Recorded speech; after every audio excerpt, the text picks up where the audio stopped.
고난받는 자의 자리에서라는 제목으로 하나님의 말씀을 전하겠습니다. 우리는 지금 종료주의를 지나고 있습니다. 우리 주 예수 그리스도께서 당하신 고난을 묵상하는 기간들입니다. 그런 상황에 우리는 지금 어느 누구도 전혀 예측하지 못했던 힘든 시간들을 지나고 있습니다. 정치인들도 경제인들도 역사가들도 신학자들이나 목회자들도 지금 우리가 당하고 있는 이런 재난을 이해하기 어렵고, 그래서 이 문제에 대하여 대안을 제시할 수 없는 상황입니다. 우리의 삶은 피폐해지고 경제는 망가지고 우리가 병들어도 병원에 가서 치료받을 수 없는 그런 위험한 상황들이 계속 지속되고 있습니다. 앞으로 얼마나 이런 상황들이 계속 지속될지 아무도 알지 못하기 때문에 더욱 사람들이 힘들어하는 것 같습니다. 이런 고통 가운데 저는 우리 그리스도인들은 세상의 슬픔과 고통과 죽음을 함께 애도하며 하나님 없이 살아온 사회 문명의 위기와 우리가 역시나 살아왔던 물질주의에 도취된 그런 삶에 대한 각성과 회개가 필요하다고 그렇게 말씀드리고 싶습니다. 이 재앙의 원인과 또 과연 하나님께서 이 재앙에 대하여 어떤 목적을 가지고 계신지 저는 잘 알지 못합니다. 수많은 사람들의 희생 앞에 감히 섣부르게 그 원인과 하나님의 목적에 대하여 말씀드릴 용기도 없습니다. 그러나 그럼에도 불구하고 하나님은 지옥 같은 고난이라도 우리와 함께 계시다는 것, 지금 우리가 당하는 이 대재앙이 아무리 칠흑 같은 어둠일지라도 하나님은 여전히 우리와 함께 계시다는 것, 그것이야말로 우리의 참된 소망이라는 사실은 확실하게 말씀드릴 수 있습니다.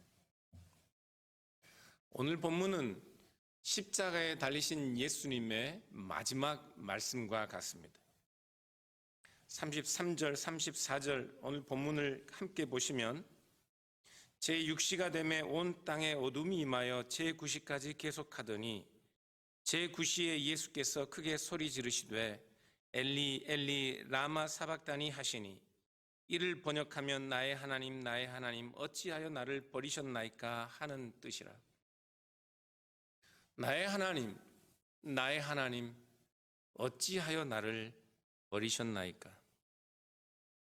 마치 2차 세계대전 당시에 집단 수용소에서 학살당했던 유대인들이나 기독교인들처럼 마치 오늘날 코로나로 인해 고통스러워하며 갑작스럽게 죽어간 우리의 형제들, 자매들, 또한 그 당황스러운 상실감에 오열하는 많은 사람들처럼 우리 주님도 십자가 위에서 나의 하나님 어찌하여 나를 버리셨나이까 하고 외치셨습니다. 우리 주님은 하나님으로부터 버림받은 자의 고통과 버림받은 자의 죽음을 당하고 계십니다. 예수님께서는 분명히 십자가 위에서 이렇게 외치셨습니다. 나의 하나님 어찌하여 나를 버리셨나이까. 이 말씀은 꾸며낸 이야기일 수 없습니다. 왜냐하면 예수님 당시의 유대인들에게 십자가는 하나님의 저주받음을 의미했습니다. 신명기 21장 23절은 나무에 달린 자마다 저주 아래에 있는 자라 하나님의 저주를 받은 것이라 그렇게 선언하고 있습니다. 그래서 유대인들은 비록 십자가에 달린 죄인이 아니라도 돌에 맞아 죽은 죄인이라도 그가 하나님의 저주를 받은 자라는 사실을 공포하기 위해 일부러 죽은 시체를 나무 위에 그렇게 걸어놓기도 하였습니다. 바울이 처음에 교회를 박해했던 이유는 다름 아니라 그리스도께서 나무에 매달려 죽으셨기 때문입니다. 그리스도께서 십자가에 매달려 죽으셨기 때문에 바울은 초기 기독교의 성도들을 박해할 수밖에 없었습니다. 왜냐하면 예수님께서 나무에 달려 죽으셨다면 그것은 곧 예수가 하나님의 저주를 받았다는 것을 의미하기 때문에 그렇습니다. 그런데 사람들이 저주받은 예수를 메시아로 믿으면 그것은 신명기 21장의 말씀을 부정하는 것과 다름이 없고 그것은 바울이 굳게 붙들었던 율법을 부정하는 것이나 다름이 없어서 바울은 초기 기독교인들을 박해할 수밖에 없었습니다. 또한 저주받은 것 같은 예수를 메시아로 믿는 것은 예수를 저주한 하나님을 부정하는 것과 같았고 그래서 자기 자신을 율법에 흠이 없는 자라고 고백할 정도로 율법에 열심히 있던 바울은 그 율법을 지키기 위해 십자가에 못 박힌 예수를 주로 메시아로 고백하는 기독교인들을 박해했던 것입니다. 이처럼 그리스도인들에게 예수님이 나무에 매달려 죽으셨다, 십자가에 매달려 죽으셨다 하는 것은 큰 약점이었습니다. 유대인들이나 이방인들에게 그리스도인들이 전도하러 나가서 우리 주님은 십자가에 못 박혀 죽으셨어요 라고 말하는 것은 전혀 기독교를 사람들에게 소개하거나 전도할 의사가 없는 것과 같은 것이었습니다. 우리도 전도하러 나가면 그러잖아요. 전도할 때 예수님 믿고 잘된 것만 이야기하잖아요. 그렇죠? 근데 예수님 믿고 잘된 것만 있어요? 잘못된 것도 있잖아요. 그런데 우리는 잘못된 것은 감추고 잘된 것만 몇 배로 사람들에게 이야기합니다. 죽은 나사로를 다시 살리신 주님, 우리 주님께서 죽은 나사로를 다시 살리셨어요. 얼마나 놀라운 일입니까? 그렇죠? 전도할 땐 당연히 이런 이야기를 하겠잖아요. 그런데 우리는 전도할 때 나사로를 다시 살리신 예수님 때문에 나사로가 2번 죽어야 했다는 이야기는 안 하잖아요. 그렇죠? 기독교를 선전하고 예수님을 전도하려는 초기 기독교인들에게 예수님이 저주받은 자처럼 십자가에 못 박혀 죽었다는 사실은 별로 도움되는 이야기가 아니었습니다. 그렇기 때문에 예수님께서 십자가 위에서 나의 아버지, 나의 하나님 어찌하여 나를 버리셨나이까 하고 절규한 것은 꾸며낸 이야기가 아닙니다. 꾸며낸 이야기일 수 없지요. 기독교인들에게 예수님께서 하나님의 저주를 받은 것 같은 죽음을 당하셨다는 것도 도움이 되지 않는 것인데 예수님이 직접 자기 입으로 시인하듯 하나님께 버림받았다 절규하는 것이 어떻게 초기 기독교인들에게 유익한 메시지가 될 수 있겠습니까? 이 말은 사람들이 공교히 만들어낸 것이 아니라 실제로 예수님께서 십자가 위에서 마지막 숨을 거두시기 전에 하신 말씀일 수밖에 없습니다. 예수님은 지금 하나님으로부터 버림받은 자리에 하나님께로부터 버림받은 자의 고통 가운데서 죽임을 당하고 계신 것입니다. 그런데 이상하지 않습니까? 하나님의 아들이신 그리스도께서 하나님 아버지에게 버림을 받다니요. 지금 하나님의 아들이신 예수님은 십자가에 못 박혀 계십니다. 그런데 이 예수님은 십자가에 못 박히기 전까지 계속해서 자기 자신을 하나님의 아들이라 계속해서 증거해 오셨습니다. 예수님께서 지금 십자가에 못 박히신 원인도 예수님이 자기 자신을 하나님의 아들로 주장했기 때문입니다. 예수님께서 예루살렘 성전에 들어가셔서 성전을 늘 성전에서 소란을 일으키시고 그곳에서 하신 말씀들이 있는데요. 마태복음 21장, 마가복음 11장, 누가복음 19장, 요한복음 2장을 보면 예수님께서 하시는 말씀이 이렇게 나옵니다. 성전을 허물어라. 내가 사흘 만에 다시 짓겠다. 그런데 예수님께서 하신 이 말씀은 나단 선지자의 예언과 관련이 있습니다. 나단 선지자가 성전을 지으려는 다윗에게 찾아가 이렇게 말씀하죠. 사무엘하 7장 12절 13절을 보면 제가 읽어드리면 내 수완이 차서 내 조상들과 함께 누울 때에 내가 내 몸에서 날 내 씨를 내 뒤에 세워 그의 나라를 견고하게 하리라. 그는 내 이름을 위하여 집을 건축할 것이요 나는 그의 나라 왕위를 영원히 견고하게 하리라. 유대인들은 이 나단 선지자의 예언을 메시아에 대한 예언으로 읽었습니다. 그러니까 메시아가 오면 하나님의 성전을 다시 재건하고 다시 회복하고 영원한 나라 다윗의 나라를 세울 것으로 그렇게 보았습니다.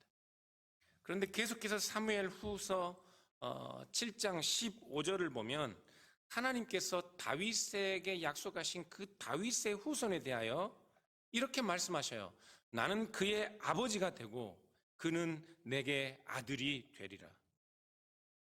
마가복음 14장 61절을 보면 대제사장이 예수님께 내가 찬송받을 이의 아들 그리스도냐 하고 묻는데 그것은 바로 이 나단 선지자의 예언 때문에 그렇습니다. 사무엘하 7장 13절부터 15절까지의 이 말씀 때문에 대제사장은 예수님께 내가 찬송받을 이의 아들 그리스도냐 그렇게 물었던 것입니다. 예수님은 마가복음 14장 62절을 보면 내가 그니라 답하시고 인자가 권능자의 우편에 앉은 것과 하늘 구름을 타고 오는 것을 너희가 보리라 말씀하셨습니다. 그 소리를 들은 대제사장은 자기 옷을 찢으며 예수님이 신성을 모독했다 그렇게 주장합니다. 이렇게 예수님께서 십자가에 못 박히기 전까지 유대인들과 예수님 간의 갈등은 예수님께서 자기 자신을 어떤 존재로 주장하시는가에 관한 것이었습니다. 예수님은 자기 자신을 약속된 메시아 하나님의 아들로 그렇게 주장하셨습니다. 그런데 지금 십자가 위에서 예수님은 나의 하나님 어찌하여 나를 버리셨나이까 그렇게 절규하며 버림받은 하나님의 아들의 죽음을 당하고 계십니다. 하나님의 아들이 하나님 아버지로부터 버림받고 저주받아 고통을 당하시고 죽음을 경험하고 계십니다.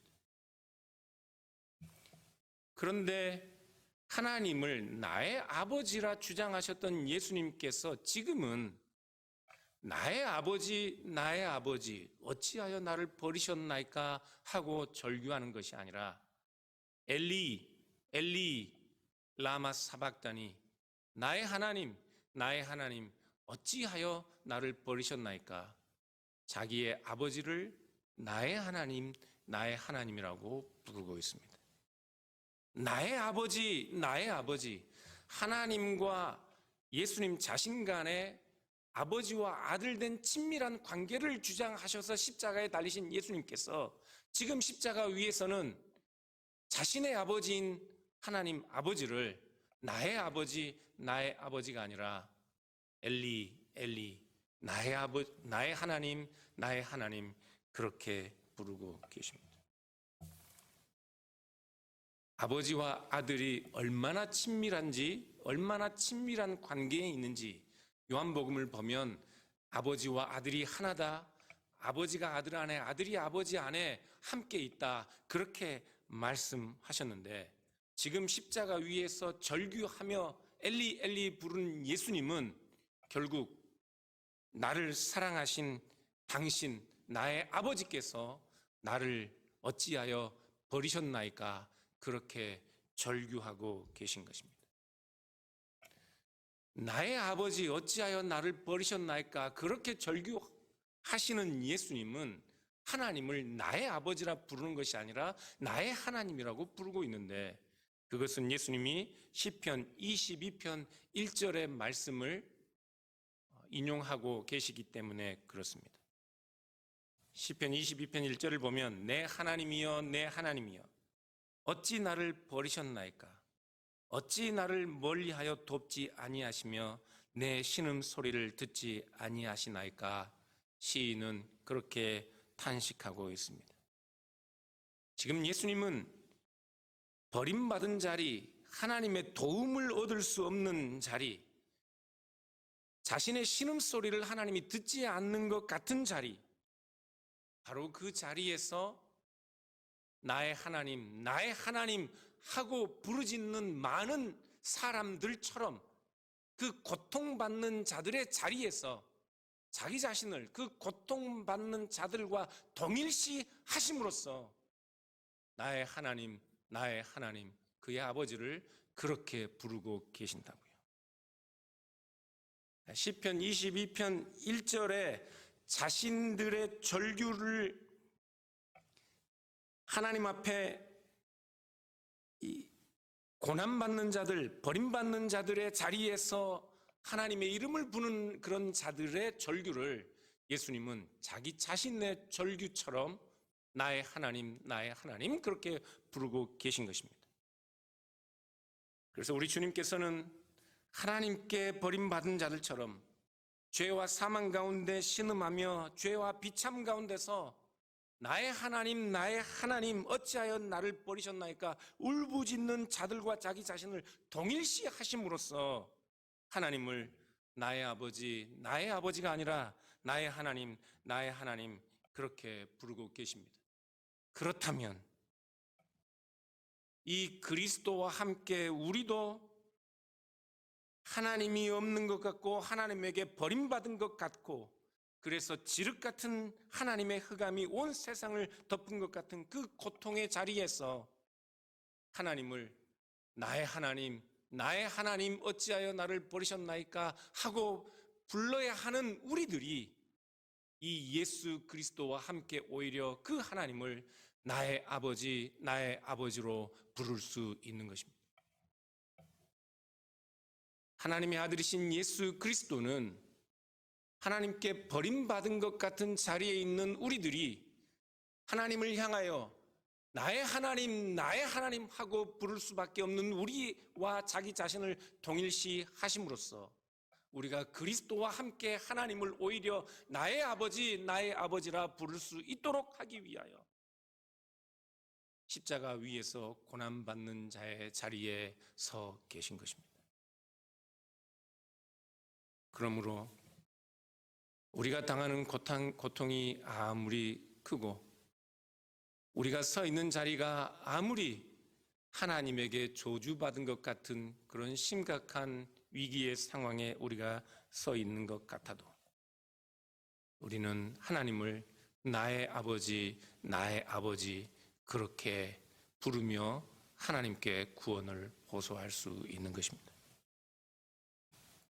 우리가 당하는 고난이 아무리 커도 우리가 당하는 고난이 하나님께 버림받고 저주받은 것 같은 그런 고난이라도 이 고난은 우리만의 고난일 수 없습니다. 예수 그리스도께서 우리의 고난 가운데 오셔서 우리와 함께 나의 하나님 부르심으로써 우리의 고난이 예수 그리스도와 함께 있는 고난으로 그렇게 우리에게 계시하고 있는 것입니다.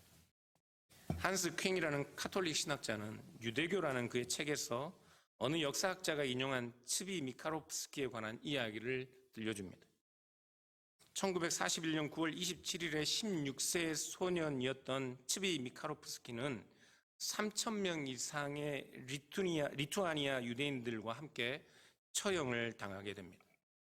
그런데 다행히 총알이 다른 사람들을 쓰러뜨리기 직전에 이 츠비는 구덩이에 먼저 떨어져서 시체 더미들에 파묻히고 그렇게 목숨을 구하게 됩니다.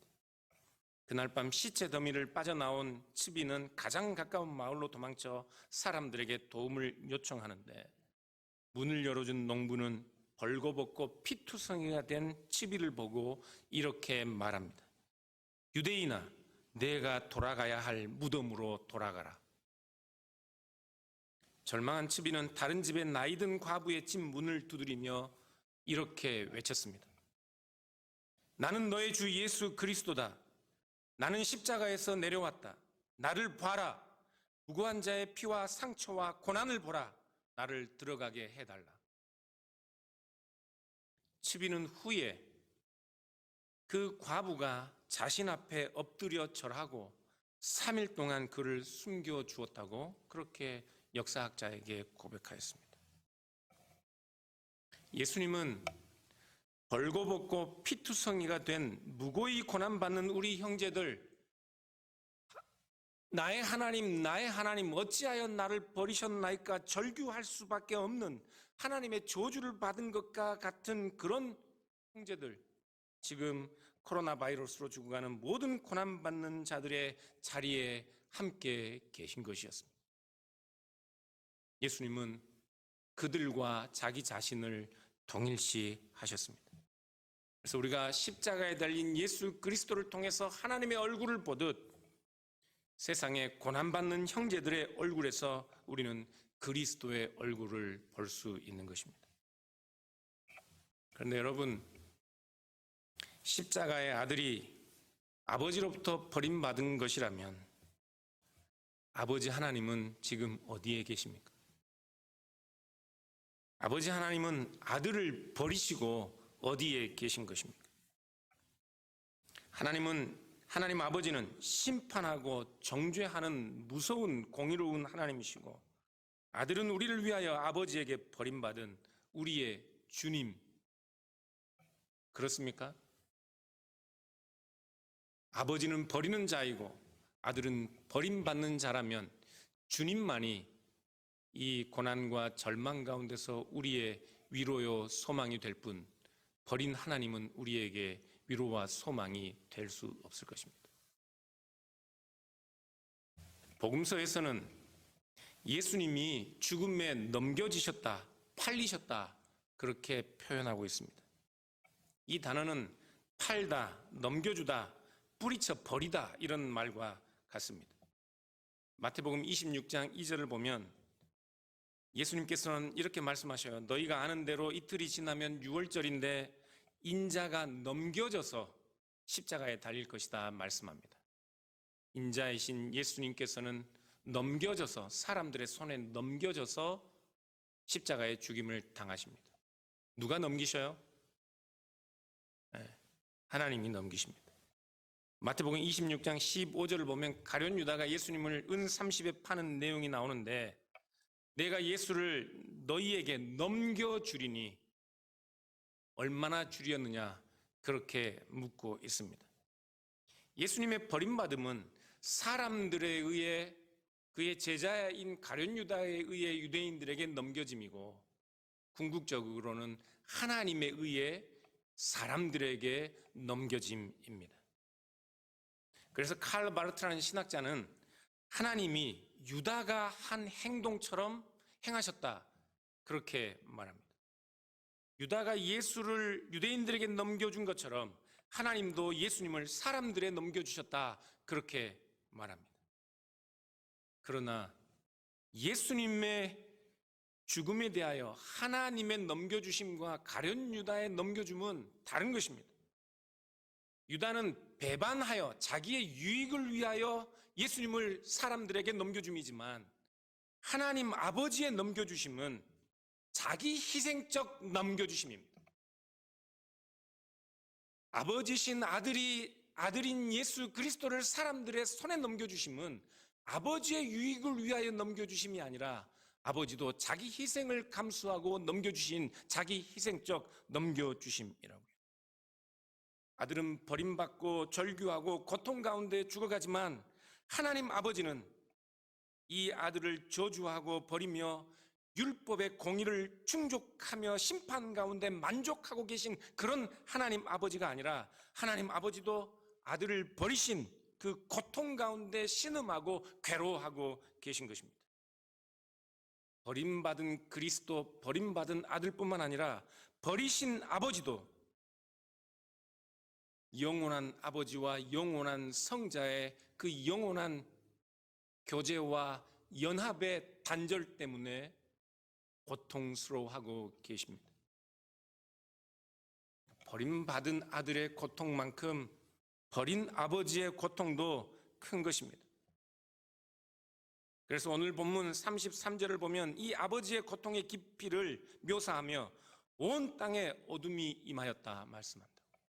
온 땅에 어둠이 임하여 제6시부터 9시까지 계속하였다 말씀합니다. 자기 아들을 내어버리시고 죽음에 방치하셨던 하나님 아버지도 힘드셨습니다. 왜요? 왜 아버지는 버리시고 아들은 버림받는 고통 가운데 힘들어하고 계십니까?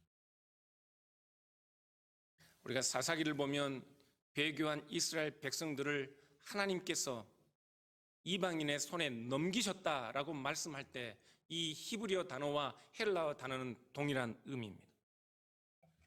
하나님 아버지도 이스라엘 백성들을 이방인의 손에 넘기실 때 하나님께서도 힘드셨습니다.